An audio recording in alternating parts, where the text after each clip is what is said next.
Good morning, ladies and gentlemen. So welcome to this REITs panel. As I said earlier, before I used to get away with murder when you've got the last panel just before the cocktails, but it's good to see that the REIT topic is moving up in terms of matters in this part of the world. So I think we'll just kick off. So I'm the chairman for the REIT Association. It's an association that was formed in 2017, largely to drive the growth of REITs in Kenya. And we drive this growth through four main pillars. The first one being lobbying. And this lobbying is where we lobby policymakers to promote and protect incentives for members' interests. And these are your tax shields and exemptions and the like. We then have publishing of research. Obviously, we understand, I think all of us as developers and players in the property sector, that data is lacking significantly in a lot of the markets. Then we look at creating like-minded partnerships with other organizations, and for this we have an MOU with NAREIT out in the US, with SAREIT, with CAF, with Transparency International, Kenya Property Developers Association, basically anybody who can help us grow this REIT space. And finally, we organize investor outreach programs. I think, as you're aware, REITs are a relatively new investment tool in the market, so continuing investor education is quite important. So with me, we've put together a panel that is quite deep in their knowledge and breadth of experience. We've tried to balance it with private practitioners, fund managers, investment bankers, people from the NSC on the listing side of things, down to regulators.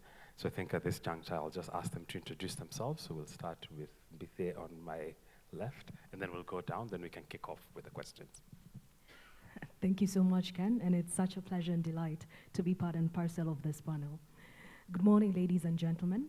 My name is Mbithe Mwema. I am the Chief Business Officer at the Nairobi Securities Exchange.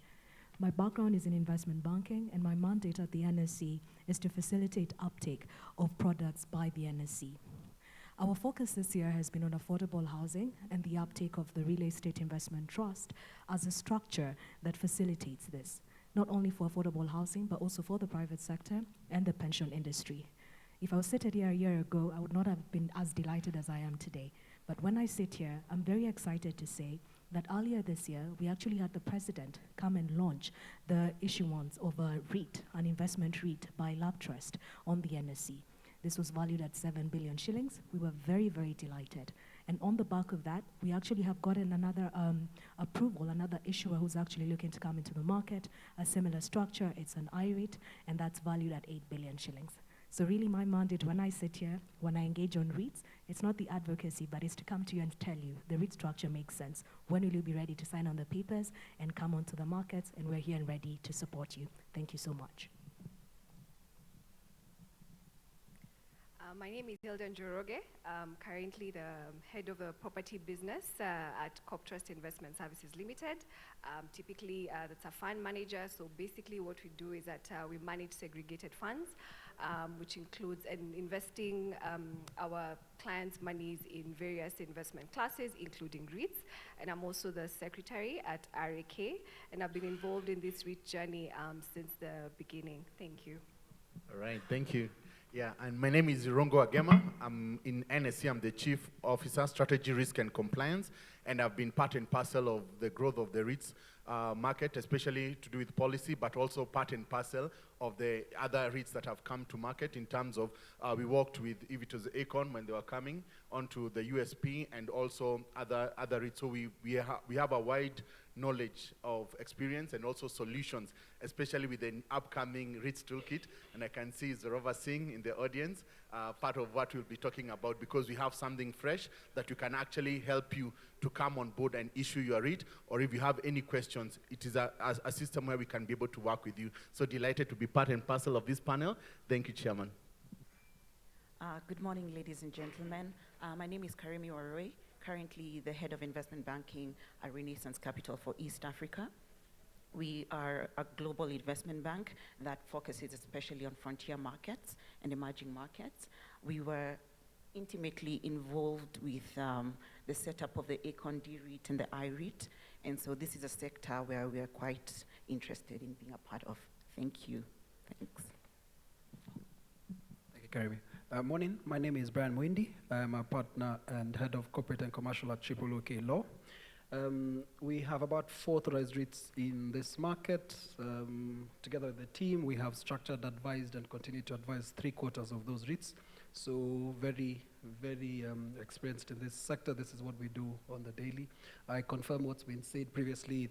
There's a lot of growth. We keep seeing a lot more promoters wanting to come to market, a lot more REIT managers wanting to come to market. So we're excited to see this sector grow. Thank you. Okay, good morning. Good morning again. The regulator usually likes feedback. Right, so these all are my babies. And my name is Justus Agoti from Capital Markets Authority, CMA. CMA is the regulator of the industry, be it concerning affordable housing in terms of REITs or any other products that are there to improve activity in our market. Something to add, Kenya has gone through quite a bit. I'm happy the presentation made by Clement. As Kenyans, we usually have a bit of a challenge trying to pat ourselves on the back. And I realized we have done quite a bit now that Germany has electricity at around 50 cents and Kenya is 25, 20 cents. I think we are doing well, aren't we? Aren't we doing well? Thank you so much. Thank you for that. So I think we'll just quickly move on to Hilda. And I think we'll just start with Hilda, if you can just give us a sense of the REIT sector in Kenya, the starting point and where we are, especially seeing that you're involved in the setup of the very first income REIT in Kenya. All right, thank you for that, Chair. So ideally, we've typically had the REIT regulations for the last 10 years. So they came into conception in 2013, and now we're in 2023. And over the last couple of years, of course, we've only seen 3 REITs come into the market. And I guess the last 2 have been fairly recent. And I'm sure most of you have questions as to why, if we've had such robust regulations, then why haven't we had more REITs in the market? So it's not been without challenges. Challenges which I believe, I need to be very careful here. I know the regulator is here, and I know they've been very, very, I would say, forthcoming and very active in lobbying for the issues that have been facing the current REITs in the market. So typically, I was involved in the setup of Fahari, which was the first REIT in Kenya. And I would say that the last 2 REITs that have come into the market, the Akon REIT and the Imara REIT, which are quite unique. Actually, all of them are quite unique. You have the Fahari REIT, which is typically a commercial REIT, which has been in operation for the last 7 years. So they're actually in their 8th year of operation. And then you have the Akon REIT, which is a split between 2, the D REIT and the I REIT.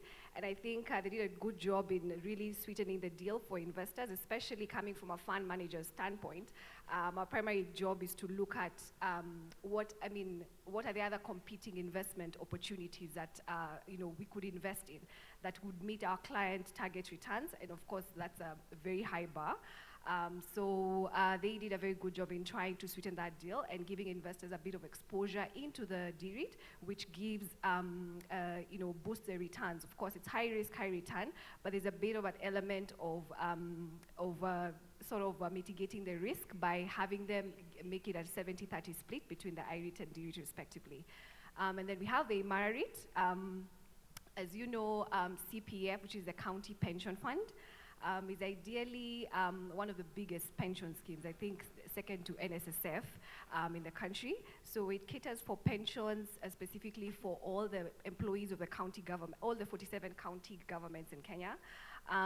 So they have a variety of properties, and very many properties have been, they've been in the portfolio, and they've always come hard. And I would say monitoring from RBA, because they've always been above the 30% allocation for property.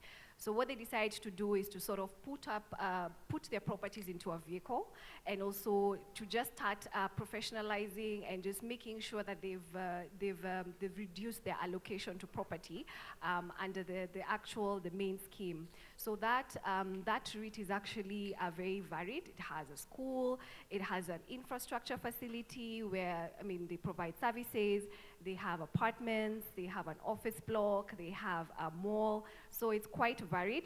So you can see from the REITs that are currently in the market, we do have quite a variation. So we have a specialized REIT, and we also have others that are quite mixed use in terms of the properties that are in it. So ideally, over the years, I know one of the biggest challenges that we've faced as a REIT industry is that the harmonization of regulations. This is between, I mean, we have the tax and we have the CMA regulations. So on one end, CMA regulations articulate one thing, but the tax man, you know, is really looking for their revenue. So they also interpret the law a different way. So one of the biggest challenges we had with Fahari is that there was a bit of a tax leakage, which actually deterred most of the commercial REITs that are looking to come into the market. So there was a bit of hesitance, especially from developers who have had long existing portfolios of commercial properties. And as that has been an ongoing issue, the REIT Association of Kenya, REK, has been quite successful in lobbying for some of those exemptions to be reinstated and to also just sort of be clarified into the regulations. So although we are facing one particular challenge at the moment, but I will let Justus from CMA tackle that. But we have seen that most of the portfolios that are trying to set up REITs are quite shy. And one of the biggest reasons is, you know, they really don't know what the tax environment will look like. So on one moment, we do have exemptions, and on the other side, you know, when the new government comes in or something happens, like for example, when COVID happened, we found that, you know, some of the tax exemptions were revoked, and we had to lobby again to get them back in. So some of that kind of dynamic environment, especially when it comes to regulations and tax, really does deter developers from, you know, trying to set up REITs. However, I know later in the discussion we are going to tackle an incubator program that we've set up to try and harmonize those processes, and also just working closely with the regulator to ensure that we have quite a stable tax environment, especially when it comes to REITs, the REIT structure, and also what kind of policies and global best practices to put in place so that we can continue attracting international and domestic institutional investors. Yeah. Thank you, Hilda. So I think we've had some of the history and some of the challenges. Obviously, one of the challenges we've experienced is the longevity of time that it takes to bring a REIT to fruition. And I think I'll come to Brian, who has been involved in setting up REITs, and perhaps you can just give us a taste of what takes so long to set up a REIT, and what are the challenges that make it quite a lengthy process. Thank you. Thanks, Ken. I think it's partially like Hilda said, every REIT that has come to market has had something unique about it. So you've got the Acorn ones where you have the first D-REIT in Kenya and globally. You have the lab trust ones where it's been the first to be listed but not trading for an amount of time. I think with the Acorn ones also you had an element of a green bond. So very unique, each of them has very unique challenges. Now the first bit of bringing the REIT to market is obviously doing the business case for it to show how you know, it's a good investment and you'll be able to overcome whatever obstacles you have in structuring it. The tax issue is always a big problem because the current regulations refer to investee companies. Now, you will find most REITs want to hold property either through an LLP because it's an optimal tax structure, or an incorporated trust. I think the lab trust one again is one of the unique ones because it has an incorporated trust that holds properties. So getting clarity on the tax treatment usually takes a lot of time. Kerry will typically come back to you, the Revenue Authority. You only go to them after you have got the REIT authorized, right? So you have to anticipate in advance, engage, go and do the process with CMA, and then go to carry to register whatever vehicle you're using. Then you've got uncertainties around especially the transfer of property. Now, under the regulations, you have to transfer any properties that have been put in the offering documents within 180 days. And you would know the inefficiencies of our land transfer, our land registry. 180 days sometimes is not enough to do the due diligence, to do the transfer documentation, to actually transfer the property into the REIT. So then you have to, either extend that, which means that by the time you're actually operational, it has taken much longer than you had anticipated at the beginning. The other issue I would say is also getting the team together, because you have, I think you have one trustee that is dominant in this market. I don't know why a lot of the other trustees are shy to participate in the REIT sector. So you have maybe 4 other trustees who've been licensed by the CMA to provide trustee services. But you find just one dominant player. The REIT managers as well, you have, I think, I'm not certain the number, maybe 12 or 14 who've been licensed, but again, you will only see a number of them actively participating. So these engagements also take a bit of time, and that affects how long it takes to bring it to market. The CMA, I have to say, has been very, very supportive. Every single REIT we have either structured, restructured, or engaged in, and gone to CMA and said, look, this is what the regulations say, but this doesn't work for market. This is what the market is saying. CMA has always said, okay, how can we tailor the regulations? How can we give you an exemption? How do we make sure that the spirit of the regulations is kept alive, but also we do not stifle the market? So that is something that at least we appreciate as the practitioners on this end, the support that we continue to get from the CMA. Thank you, Brian. So I think following on from that, we'll come to you, Justice, just to tell us, obviously, you've had the hurdles that people are going through. So as a regulator, what does CMA have in place to sort of fast-track the process?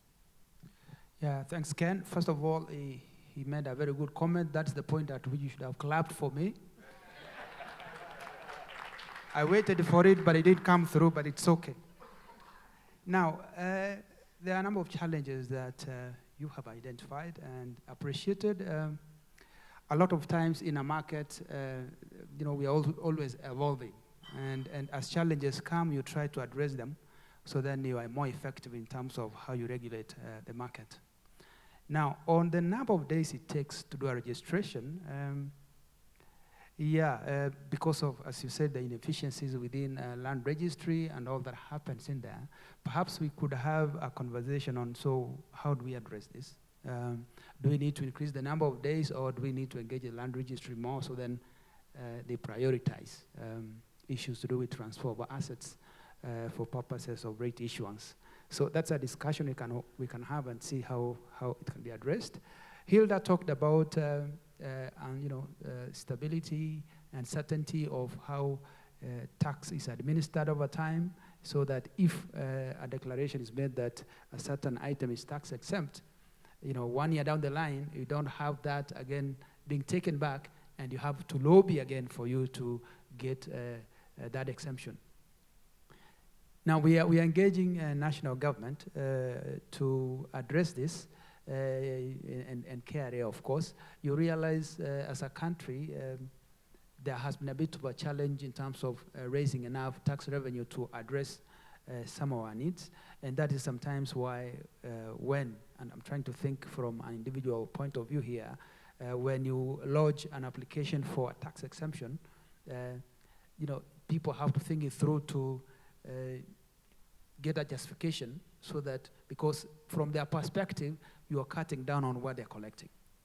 And you can be sure for a revenue collector, they have to worry, they have to find an alternative that they will be tapping in order for them to get the tax revenue they require according to the targets they had set a bit earlier. So engagements with KRA are work in progress, and with the national government. And we have RAK as an advocacy group to help us do this. I think for us, from a regulatory perspective, we are more than keen on listening. We have opened up in terms of having discussions to ensure that ultimately all works in the interest of the market.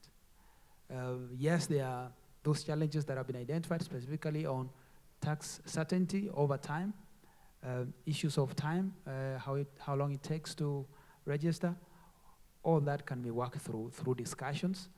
It might take a bit of time because, as I said, some of these third parties, you have to sit down with them to convince them that it's worth it for them to give that tax deduction or tax exemption. So it's work in progress. We hope that over time, all that is being asked for is going to be given. Now, something I wanted to add is, and I wish that one of you will highlight this, there are a number of tax exceptions we have given that are in favor of the REIT market in Kenya. Of course, there is income tax challenge that was brought back after COVID.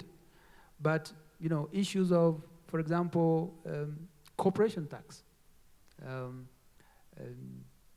and a few others, you're not supposed to pay. Transfer of assets to a REIT, that's not subject to tax.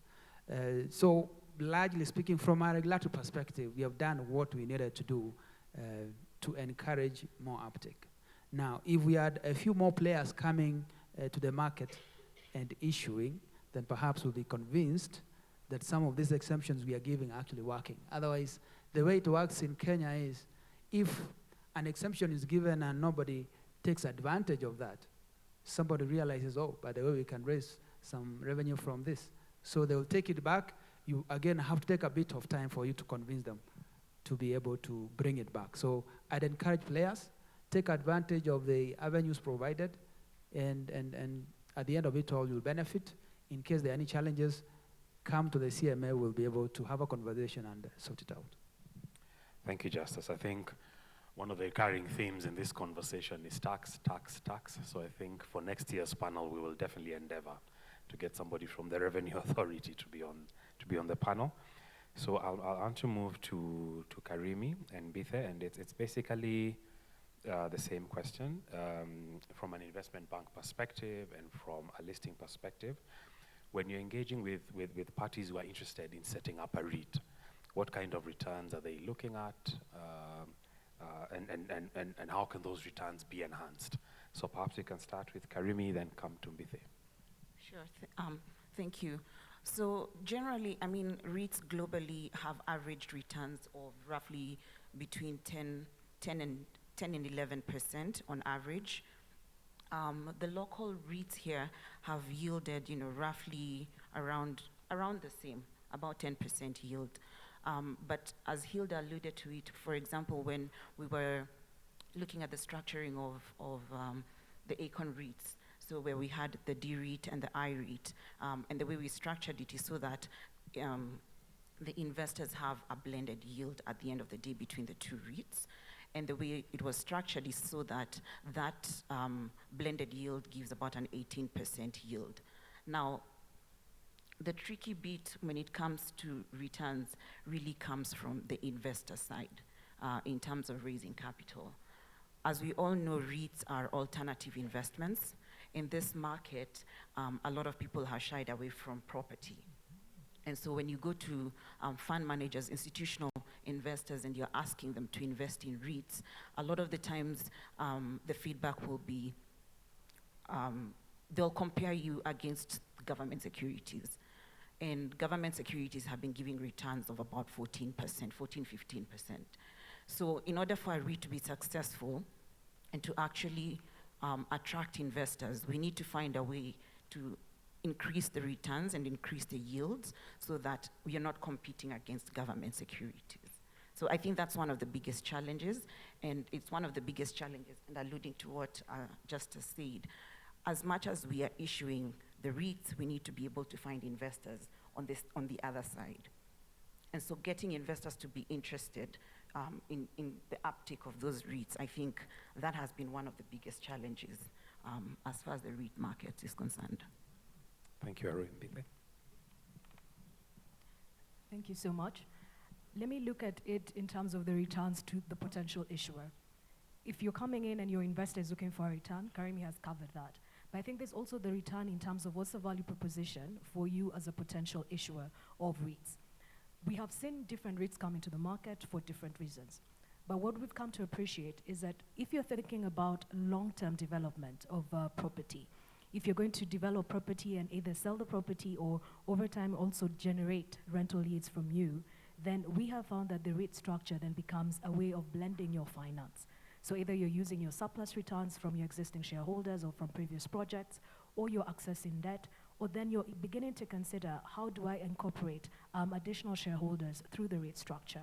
That's the value proposition that we have seen. When you think about real estate, at least the way I appreciate it, I'm not a developer, I'm not an expert in that space. I know houses are meant to stay for over 50 years, even 100. I have my grandmother's house, it's still there. She built it with bricks in her hands, and it's over 100 years. So when I think about real estate, I'm thinking about, these are projects that you're putting up, which have a lifetime of 50, 100 years. These are projects that you're putting up either in Nairobi or other cities in a place that has a population of 4.7 million, but will have 6.4 million people in another 20 or 30 years. So it's a continuous process of how do I still remain relevant, and how do I actually think about my funding needs in the long term. That's the value that we've actually seen for REITs. When Aecon came into the market, they started with a green bond, which ensured that their long-term vision of having sustainable housing was already put in place. That gave them the highest mark when it comes to investor appreciation and investor due diligence. Thereafter, then they came into the market and they did the blended return for the development REIT and the income REIT. So it has been hard for them to actually raise the capital, not as quickly as they would have wanted, but they've been able to succeed. So the first couple of years have not been easy, but I can guarantee you in another 5 or 10 years, for them coming into the capital markets and raising money for their next project will be a no-brainer.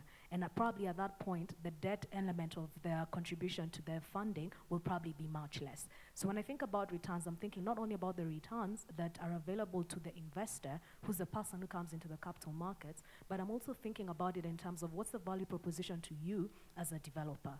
Second point is we have seen when we appreciate the other markets, courtesy of the research that comes through RAC and the associations with NAREIT and other REIT associations, US has been built through REITs.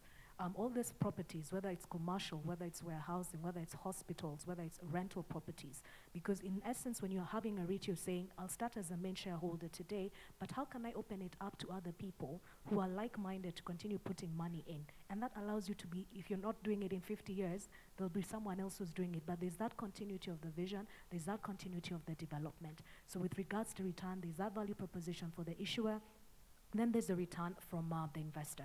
Then the final point is, finally, when you're coming to the market and looking for investors, we've actually seen different models. For Aecon, they actually wanted to raise capital. So they they were required to actually guarantee a return and say, what is happening in the market? What returns will we make?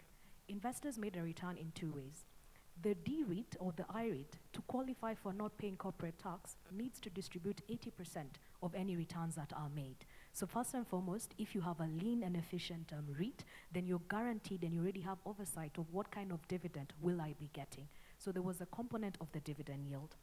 Secondly, how Aecon structured it ensured that any time they increase the property value, that reflects in the price, which was the capital gain. So for you as an investor, you'd earn through a dividend, and you'd also earn through an upside on the pricing. That's what they did. Second thing, Lab Trust, when they came into the market, they were not looking for a return. They were not looking to have other investors come in. They sought an exemption. They were the only shareholder, and they got into the restricted market space.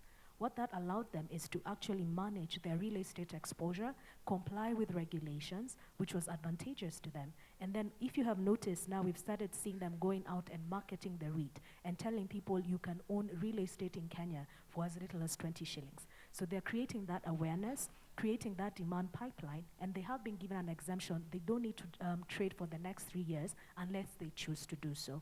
So I think there's an element of saying then who should be my investor in the REIT, but more importantly, how does the REIT then enable you to get an access to blended finance, think about it in the long term, so there can be sustainability of the projects that you're doing. Thank you.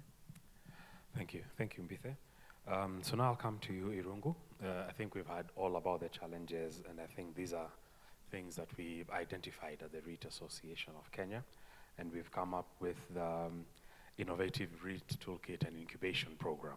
So perhaps maybe you can tell us what, in a brief sort of summarized version, what the toolkit is, what the incubation program is, and how anybody wishing to participate could join. Thank you. Okay, thank you. Yeah, so I think the scenario has been painted, and it is, again, is that backdrop of different challenges from investor, the education that is required when you're bringing a REIT to market, the tax issues, the regulations needing alignment, all those challenges that now gave birth to a solution. And our solution came with one man with a turban, Mr. Zoravar Singh. He came and, of course, approached the association, having engaged with the KPDA. He's the chairman of affordable housing at the KPDA, and also working closely with the Fund Managers Association. So they already had a solution which was in form of a toolkit. What if we brought all these different players together, and then all those issues, we sorted them out? So allow me just to share a small anecdote. You know, I'm an African, and growing up as an African boy, we would be sitting down once upon a time and be wishing if the truck that carries milk would collide with the truck that carries bread, and the one that is carrying the margarine would also collapse, and then would come and also fall, and then would have a full breakfast. Yeah, so for those who are Africans, maybe you can be able to relate. Those who are us when you are young boys, where we can be able to bring in all the different solution providers. And when Zoravar came to RAK and brought about this idea about why don't you have a toolkit? So the toolkit will be able to bring in all those different players. So like Karimi did mention, when they were coming up, say as transaction advisors, also we have legal advisors who are coming in, they all have different challenges. So why don't we bring everybody together in one place, come up with a toolkit? So the toolkit would have all those regulations put in place, and also have all these experts in the room. So we would have the transaction advisors, the legal advisors, and also bringing even the regulators and the NSE. So bringing all those different parties together so that we can come up with a toolkit that would help a potential REIT issuer to go in a more streamlined way. So the time that it took to bring a REIT to market, those costs that were there would drastically be reduced, because those were some of the barriers to entry for a new REIT. So that we've already begun, and we've already gotten a lot of support, not only from the initial players, but we have also JCAP, that is the World Bank and Capital Markets, IFC and World Bank Group, also come in to sponsor and support this particular toolkit. We also have interest for support from FSD Africa, and all those other players have come in. And we've been able to have several meetings that have actually led to a meeting we had on Tuesday, where we had the different players come in place. So the tools are already being developed. So the toolkit has all the tools that would be required to bring a REIT to market. So all of that has been brought in place, and courtesy of the RAC toolkit, then we have all those in place. So the next phase was also now to get the investors. We had already indicated people who are interested, and the people who are interested in joining the toolkit is not just small players, but it is also some of the even government institutions. So we have everybody who wants to get into the REIT space. They don't know how to move on it. So we've gotten interest even from cities that want to come, and even to property developers, both public and also private. So then REIT Toolkit then in the incubator phase will be a systematic approach to be able to guide someone from issuance. She talked about the business plan being done, all the different documents, the checklist from the regulator, all of that they would be taken through in addition to the education. So the REIT Toolkit becomes a one-stop shop that allows everybody who is a potential issuer, or even if you're a player within the industry, you are maybe a technical expert, you can still join the REIT Toolkit, and then we can all walk this journey together. So how to join and to come onto the REIT Toolkit? Of course, as a member association, as RAK, we have preferential rates, especially for those who are going to be members. So we encourage you to join the membership of RAK and access the benefit of this REIT Toolkit. Thank you. Thank you, Irungu. I think we'll stop there. I think we've got some 10 minutes. Would like to take some questions from the floor. Perhaps if we can have the questions to Mbithe. She has to take off a little bit earlier than the rest of us. Thank you. Thanks a lot. My name is David. I'm the co-founder of Rensco Africa. At Rensco, we're empowering Africans to own homes through affordable housing and affordable mortgage solutions. So my question would be maybe to CMA and the REITs. I'm coming now from a point of view of microinvestment, and I know REITs looks at it like that, but we've been seeing this other aspect of microinvestment in real estate being fractional investment. Is that something that's been looked at within this market? And what considerations have been done considering now the whole compliance or regulatory aspect around it? So you said what investments? Fractional investments. Fractional. Fractional. Yes. Ah. Okay, so fractional would be instead of, are we looking at the amount that you use to invest as being allowed, or Like you buy a unit. a small piece of a unit? Like Good. tokenization and all. Yeah. Well, you see, the regulations are usually very clear on minimum investment amounts. For example, for a deal rate in Kenya right now, you require 5 million shillings, which is quite a mouthful. But we are currently reviewing that. We have actually submitted regulations that suggest that we should reduce that to 10,000 shillings minimum. So that perhaps might address your concern. But of course, investing in the IREIT, the amount is not as high. But answering your question directly on whether it's REITs or any other instrument, it's an area we are looking at so that you don't have, if the amount that is involved is too high, then you can divide everything into smaller pieces for purposes of ensuring that we're inclusive. In fact, for your information, we are currently developing our strategic plan, and there is a very clear and deliberate effort to have inclusivity as one of the areas we want to focus on. So fractional investments would be, now that we've mentioned it, one of the areas we will be looking at even as we develop that plan. So let's talk after June. Perhaps maybe if I could just chip in, the regulator also has a regulatory sandbox. So if you have an innovative product that can be able to do that, you can already apply to the sandbox. And of course, at the association, we are happy to also work with you. So that would be something that would be great. Thank you. Thank you very much. My name is Oscar Ogunde from Symbion Architects, architect and project manager. I've followed the REIT story for a very long time since the inception. So I'm very happy that it's now in place and some people are taking it up. I've also been involved in some of the projects funded by the Archon REIT. I've got two questions to ask. One is in the sort of REIT value chain, you've got trustees, you've got REIT managers, you've got the bank. I just wanted to understand a little more what each of those particular institutions or organizations do. Secondly, is the issue of affordable housing. There's been a lot of conversation about uptake of these houses being the challenge and the solution being to sort of set up a REIT to take them up. Again, what are the dynamics of this and where has this reached? Thank you very much. Thank you. I can take the affordable housing question, at least contribute to that. So for affordable housing, the government's proposition was to address the key cost constraints when it comes to building of houses.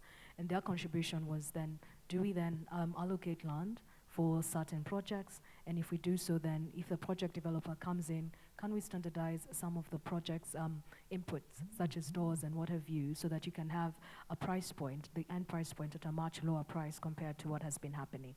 That's something that has been managed by the Ministry of Housing. Then in that consideration, there was a question of how do we then get the funding to actually support these projects. And then the conversation for the pension industry then came in. And then connecting this to was in the middle, the use of the REIT structure. Because for the REIT structure, then you can actually structure it similar to how ACON did, either do your developments, then pass them to an IREIT. But in that structure, then you can actually break it down, and the trustees can be able to take a portion through the fund managers. That's an ongoing conversation, but then the proposition is to use the REIT structure. Now, what has happened is then there's the consideration for forming the Kenya National REIT the Kenya National REIT, KEN-REIT, which will be sitting under the Capital Markets Authority. My colleague Justus can be able to enumerate on that. And then the proposition is to have the different projects owned by SPVs, and then the fund managers can then come in to contribute to that. The benefit, or at least the value in terms of having the pension industry coming in, is the pool of funds that they have. Currently, they're sitting at 1.6 trillion. We have seen what the finance bill has proposed, a housing fund. If that housing fund then sits through them, then that becomes a pipeline of money that comes in on a regular basis. final point is if it sits through the REIT, then the conversation is how do you then transfer that benefit to the different people in the ecosystem? So rather than just having a standard REIT, can it be a mortgage REIT? Can it be a tenant purchase scheme REIT? Can it also be an Islamic REIT, depending on who the underlying investor will be and what the benefit is? So that conversation is still ongoing and the structures are still ongoing. And what we've been doing, our contribution as NSC, is then bringing all these parties together to see what kind of structure will ultimately work. I think I'll pass it over to my colleague Justice, but before I go, I'll kindly ask for your indulgence. I have a visa application that I need to go to. I will, however, be back later on, so in case anybody would like to have a full-on conversation, I'm happy to do that. We're always open at NSC to work with you and to help you appreciate how that structure works. Thank you so much, Mr. Chairman Masika, and thank you all, and to the panelists. Thank you, Mbithe. So in terms of just a quick rush through of what the trustee, manager, and the like, Brian, Justice. Yeah, sure, I can speak to that. So to address that, when you want to bring a REIT to market, right, you're the promoter who says, I have these properties, I want to transfer these properties into a REIT, and I'd like to get investors to get units. So the trustee is the fiduciary who makes sure that, whatever the investment policies are, whatever you're supposed to do, the compliance is undertaken. So the trustee is, if you like, he sits at an oversight capacity. In this market, our REITs are unincorporated entities. In other markets, they're in the form of companies. So think about it like the board. Then you have the actual management, the people who do the business case, the people who do the research to see where we're going to invest. Should the REIT be buying this property or that property? That's your REIT manager. And just to tie it into the incubator program, I remember having a conversation with Zorava, and it's always nice to see people who, we walked through it, and he said, this process, it's quite long, it's so tedious, there's so many things. But instead of giving up and saying it's too expensive, I won't do it, then goes to RAC and say, how can we make this easier for other people to come to market? So part of the program is to explain, what these instruments are. We sit in the legal work stream, so we help come up with, this is a template trust deed. Obviously, I would still like you to come and ask me to do the trust deed thereafter. So it's just like a skeleton. But this is what you need to make sure you have. This is the relationship between a trustee would be contained in that trust deed. Between a REIT manager, these are the key things that you need to have. Then you have the tax guy saying these are the optimal structures. That is intended to make sure that, one, you understand the process. Two, you have at least a starting draft of a document when you want to bring your REIT to market. Obviously, the regulations require you to go and get specialized, as I said, there's no such thing as a typical REIT. So, but at least you're not going from an uninformed position. It takes a lot shorter to do this, and you understand the process from end to end.